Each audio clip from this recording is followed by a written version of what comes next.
So what have closings been like during the coronavirus? Today, our good friends from Compass, Mallory Brown Bogard and Brandon Bogard, are going to answer some questions. Brandon and Mallory, thanks for joining me today. Thanks for having us. Thanks, dude. I know you guys have had some closings since we've started this quarantine. Talk to me about some closing. What's the closing action been like for you?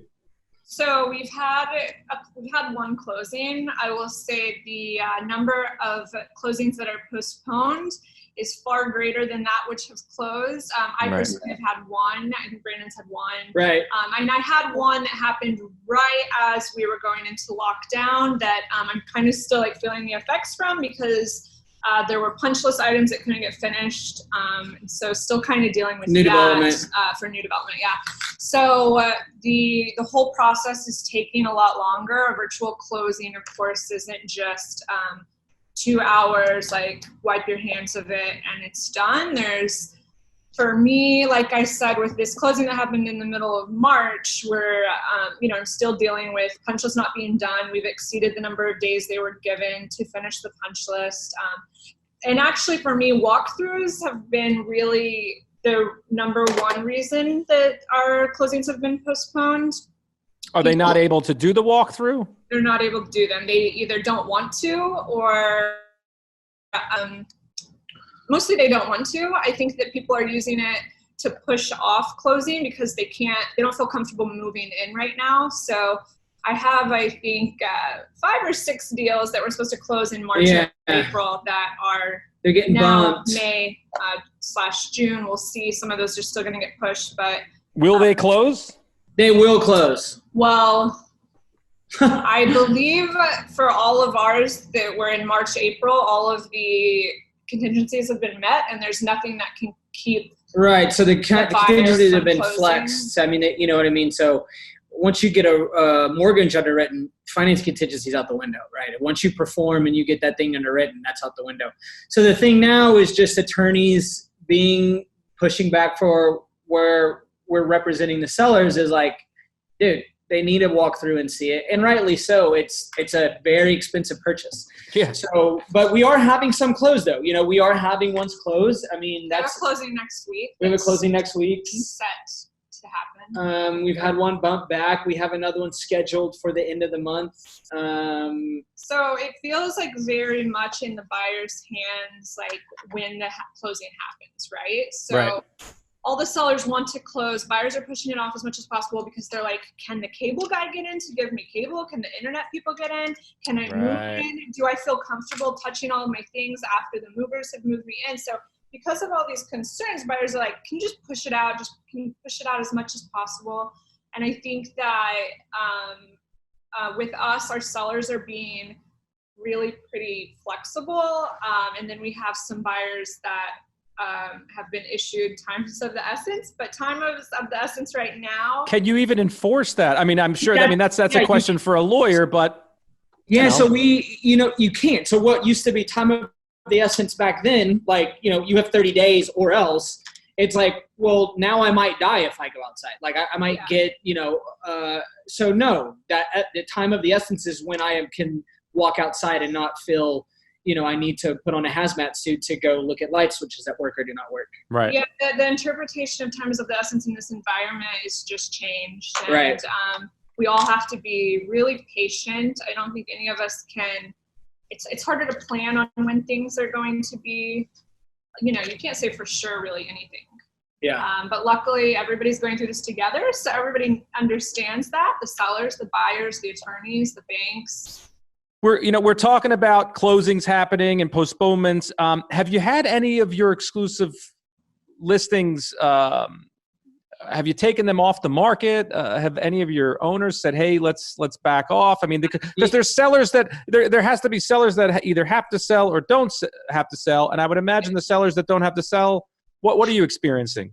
Right. So that is the feedback. I mean, right before this happened, we had how many? 12 listings were about to drop? Yeah. I mean, just like the rest of our fellow agents, we were planning for a spring season. We knew that it was going to be different and there were changes coming at us. but we all had to plan as if we were still going to be listing property in March and April. So we were, even till the day before the shelter in place took effect, photographing property. Right. The property that we had not listed yet as of, say, March 10th, we held off on. Right. Each plan is customized with the seller, for the sellers. Each one's case by case. It's case by case. It's according to their needs. So most of the property that we were going to list, we did not list, and we will be listing. We took a majority of our listings off. Yeah. So we will list it when we can show again. What's the plan for getting these listings, listed? Nobody really knows when we're going to get back to work. I mean, if this goes on for another 6 months, do you guys just hold? A lot of them, I think so, because we've been listening in on multiple Zoom calls with attorneys, state of the market. There was a luxury one I listened to with, San Francisco, Beverly Hills, Aspen, New York City, all luxury agents. So it was all kind of a mastermind of, what do we do? Do you, if you have someone who's willing to show, do you put it on the market because days on market has suspended in the New York City market? I can't speak for the rest of the U.S., but in the U.S. they said, we'll put it on Zillow and in the MLS, and we'll stop the days count because it's not fair. We can't get human bodies in at this point. Right.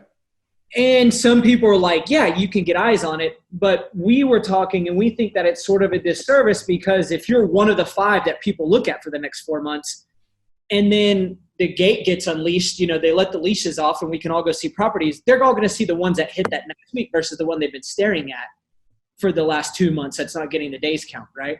So on me, I think that it's a 50-50, right? You can, because there's not a lot, and it's why not? You can get people to see it.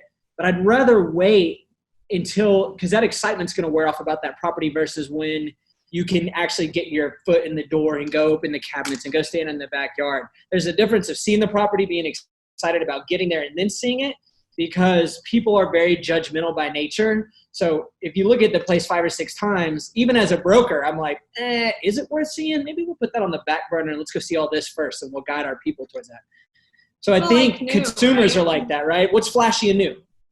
They like what just hit. What just hit.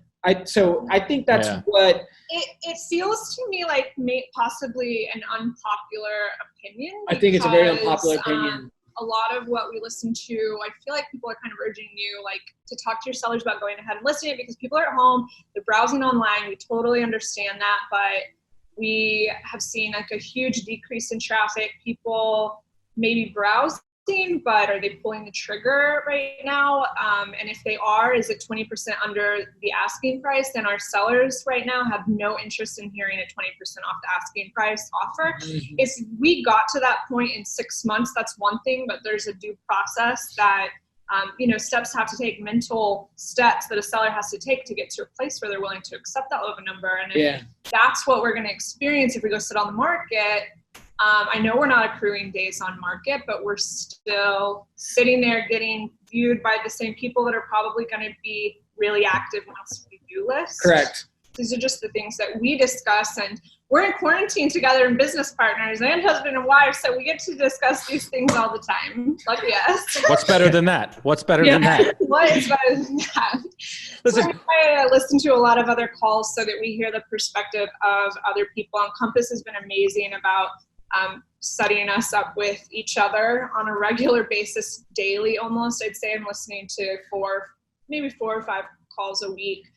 Sometimes, And I think going through the last recession with this, it's easier to play it real slow and see what happens with consumers, because this is obviously going to clearly, I'm just guessing it's going to switch into a buyer's market. And so it's better to tread lightly.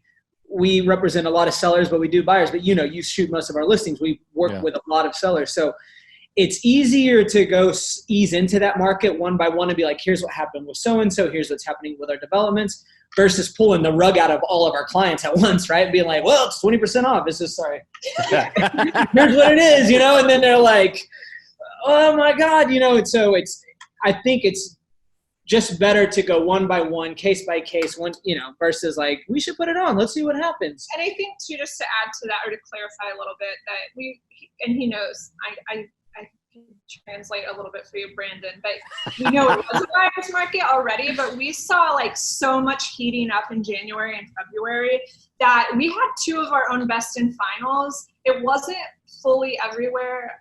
We feel like a buyer's market, but buyers are definitely starting to have like the ball in their court. They're controlling timelines. They're controlling, if they do have an accepted offer under certain terms, getting them to sign the contract under those same accepted terms is now kind of like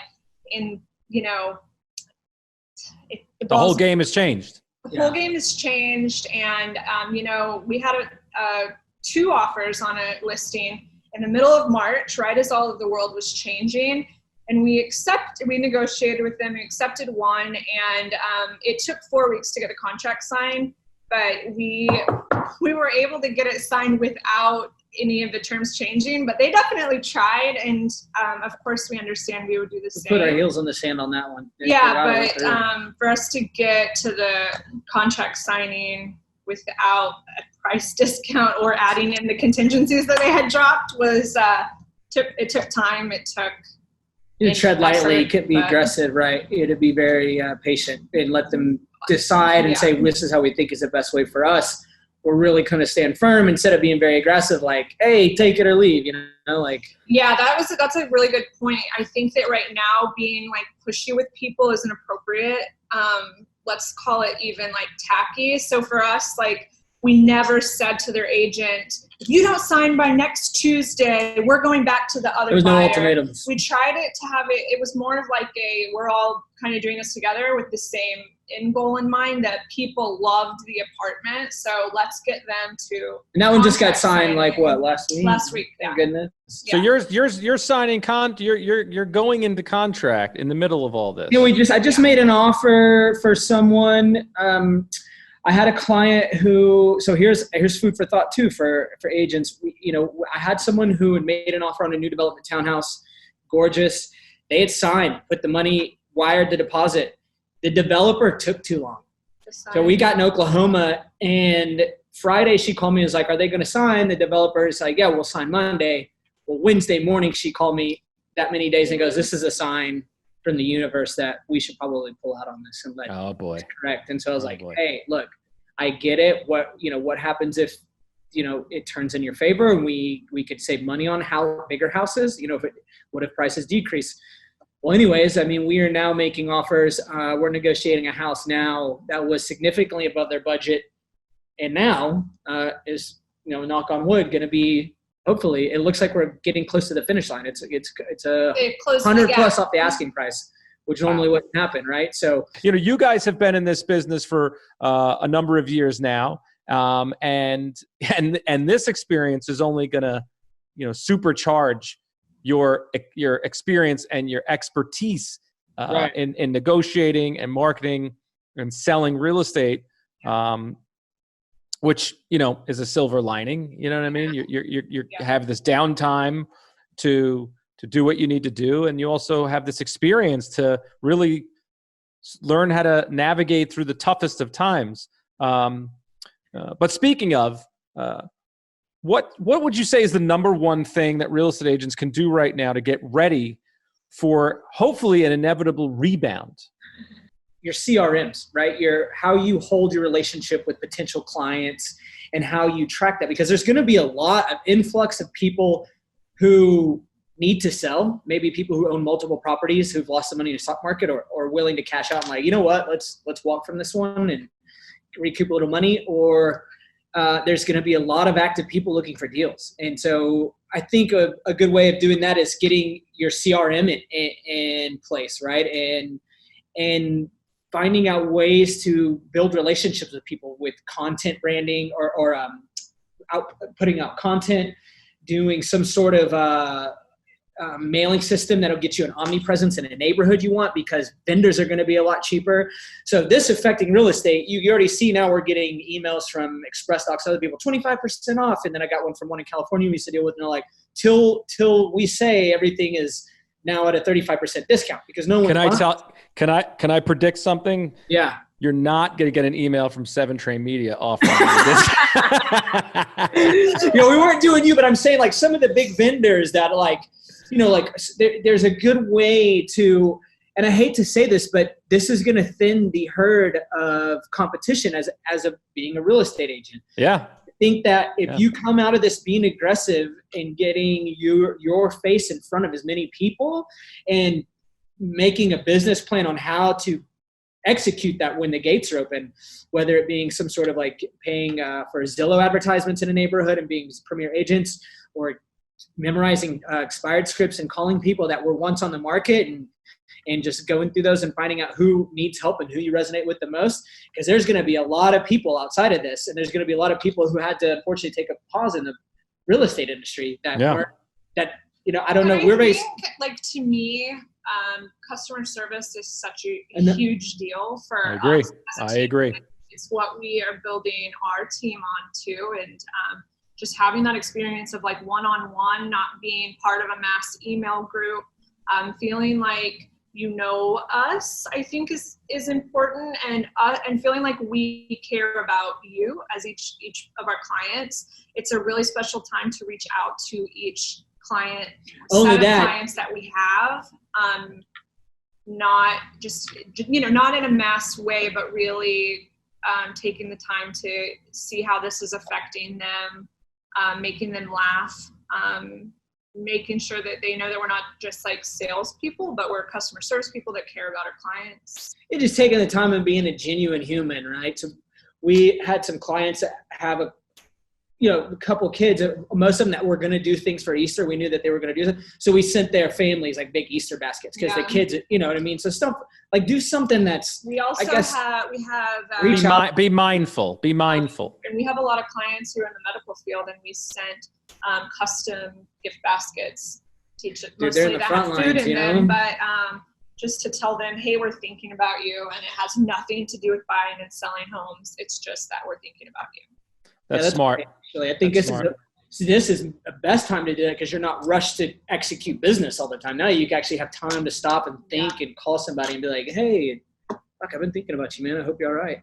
All right. So we produced a ton of content for you guys, a lot of videos for your listings. It's a must-reach listing. Yeah, it is. It's 100% on our must-have list. Awesome. And we love working with you. It's always an adventure. Tell me about 350 DeGraw. Tell me how that got sold. Heart of Carroll Gardens, we listed it, had 25 people at the first open house, which I believe was the last Sunday of February. So right before really chaos started erupting, but we had quickly 3 or 4 offers, but every single person, we got so many views. We were only active for 2 weeks. I think we were in signed contract in 2 weeks, and we go back and we look at the analytics of our videos, and we see that it's still getting views. I think an insane amount. I maybe the buyers are watching it over and over again because they're so excited about their new home, but I know that it was also really important because we had the owners were actually moving out, and so they moved all of their things out, I think a week after we shot the video. So having that video so that you could see also. We had one open house with the furniture. Space. Yeah, we had one open house with the furniture. So we had to do it right. And that was a thing, which we always do. We have a spread of how we like to advertise it. Get the photos. We always do the video. We do Compass has a Compass coming soon. And we stretch that out, and we try to give it 2 or 3 weeks without the first open house. And the moving image is a big part of it. We shoot. We have one photographer that you guys always meet up with us. It's not yours, but we have one. And it's the same crew we use so that we get everything dialed in, get as much online traffic. And then once, you get that frenzy of everyone saying, well, can I get in? Can I get in? Can I get in? And you say, you let them be their own competition. So you have 40 people show up. We did it at Atlantic. We'll talk about that one next, but there's a certain process. There's a finesse to doing that.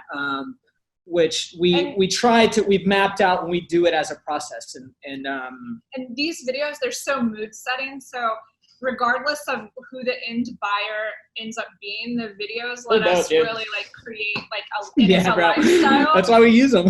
Yeah. I tell me, keep it coming. I mean, so that the whole thing with that is you have 3 $2 million apartments and you spend $1,000 on getting the video. It separates it right there from it already looks more luxurious, right? Yeah. So it makes us look legit. It makes like, it way more legit. The pictures. You have the video loaded. This is going on the internet. Like, everybody's going to be doing them now. No. I mean, this was spared. This isn't a discount listing. The video, I think, makes it really like closes the package of people buying something that's worth the price tag. You know, it's the whole. I mean, you're preaching to the choir, and I, you know, obviously I appreciate that feedback, and I appreciate your support and working with me and working with 7 Train Media. But on that note, and I'm sure you've seen this, you know, there are many vendors producing video, and there are agents that more so than ever are producing their own videos, and there's a fine line. I mean, I know I'm biased, but there's a fine line between, you know, I say, you know, you can't market a $1 million property with a $10 budget. I just don't think it's not in this market, especially moving forward. You know, you really got to step it up. So, you know, I like what you said, Mallory. It's the mood, and that's what a lot of people miss. They don't understand. It's like, oh, what's the difference between, you know, your videos versus this guy who charges half as much? And it's the mood. It's that feeling that one gets when they lay their eyes on it and they watch this video and they hear it and they watch it and they're like, that seems like a pretty dope place. I want to learn more. You click through 6 photos, then you watch this dope video. It's got some really awesome lo-fi beat on it, and you're like, this place looks sick. Yeah. And then you go look at the other one, it's got 4 photos, and you're like, we're going to go see this one first. Right. So that's the ultimate thing of the moving image, because, I mean, all these places that are $2 million are sick. Not always, but you can see more of that in a walkthrough video. To me, it's just a no-brainer. It's just where it needs. So one of my favorite success stories of the video lately is because the 440 Atlantic in Borum Hill, which is the one that I was just telling you about. We just had the contract signed last week, and we were able to get from accepted offer in March to contract signed in April without losing $1 from the accepted price to the signed contract price. Congrats. So, yeah, thank you. Boss. But that property video was so the good. track that came out on that was awesome. Yeah. Dude, that was fire. That one was dope. The whole video. We got a lot of emails on that too. There were like people awesome. like, dude, this video's that was awesome. That's awesome. The people who ended up signing the contract, the buyers, they were at the first open house via FaceTime. And because of the property video and their agent was on FaceTime walking them around, they were ready to put in an offer with sight unseen, which we haven't had that happen in a long time. Yeah, it has been a while. Maybe ever for me, maybe him a long time ago. But Years, they put in an offer sight unseen. They did end up flying up a few days later, but they knew this was the one. They loved it. The video had so much to do with that. So huge that paid success story. That paid for 2 years of videos. Great. Let's go. Exactly. Let's go. You're like, thanks, dude. All right. I'll give you a discount now. Yeah. No. What's the quality? The other ones that came out were sick. Was the ones that you did at 117. Those ones worked. That one worked. That got us a really good buyer for that. Which one is that? 117, third place, the new development. Unit 2. That got us multiple offers. So it was interesting. We went on the market in October, and it was a really slow October through December, and then January got here, and we had 4 offers after our first open house. After we'd been on the market for 3 months, one open house, 15 people walked in and all started making offers. That's why we say January and February, the market was so warm. It was so promising. I think we were all so excited about what the first half of the year was gonna. Because it was active, yeah. We were also busier this January and February than we've ever been in any month prior in the last 11 years in business. We had you doing like 7 property videos in January. We did. We were so busy, and and we ramped up, and and look, it's been a progression over the last decade for us and for me. I used to be 11 years ago. It was 7 Train Media was me. It was I would shoot it. You would call me. I'd go shoot it. I'd edit it. Right. I'd deliver it. I did everything. You got a crew now. And then I built a team, and we're all operate like one machine, and so we carried that momentum into 2020. January was busier than ever. February was busier than ever. March started off as busy as could be. And then like everybody else, it just fell off the shelf. I mean, you look at my QuickBooks graph and it's like, Same, buddy, same. Yeah, dude, we had 6 figures of income just poof. Yeah. But it's okay. Look, those people are still working with this. We're very fortunate that everyone's healthy. When the time's right, those people will transact. That's what's more important. But we have buyers who are not just trying to take advantage of sellers in desperate situations. We have buyers who need to buy a new home. I have at least 3 couples who are have a rental that they have a lease up, whether it's May, June, July, and they're like, I need to buy something before we don't want to rent for another year. We don't want to pour money down the rental drain to our landlord. We need to put money into them, and now is a great time to do that. So we definitely see that when we can start really showing property and people feel like maybe their own world, each individual home is kind of on stable ground. We have buyers that are definitely going to be buying things. I mean, dude, we've picked up a lot. Ask price, we've gotten quite a few emails out of the blue of people being like, "Hey, I got to get out of here." Yeah. When this is all over, dude. Here's my budget. I definitely need 2 bedrooms. So you and we were talking about how is marketing in the future going to go forward with places. And we were talking about this, that moving forward, I think really pushing where you can have a home office is going to be a huge thing. Because working from home, I think there's this thing I read in the journal today. I don't know if it was Merrill Lynch or one of the big financial firms have been operating even better, more efficient at home, and with people being on top of each other. So they're going to cut their workspace, their office space in the city by half. Well, so we're going to keep this running. And so I think with these 2-3 bedroom places, we're really going to use virtual. We'll stage it with a second bedroom, but I think we're going to do a render of having a second home office and advertise that way. And give that option.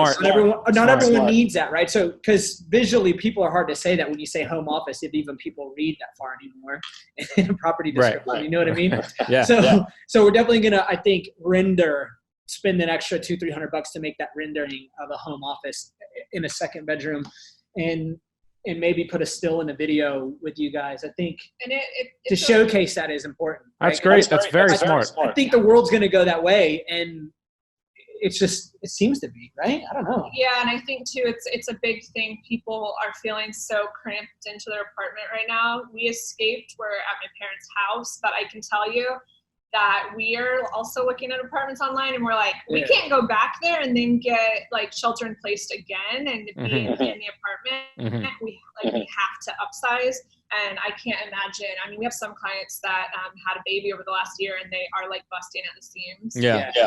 With space. So I think there's going to be a lot of buyers looking to. I mean, I think once the gates open, man. I mean, you know me. I'm generally super optimistic about things. Yeah.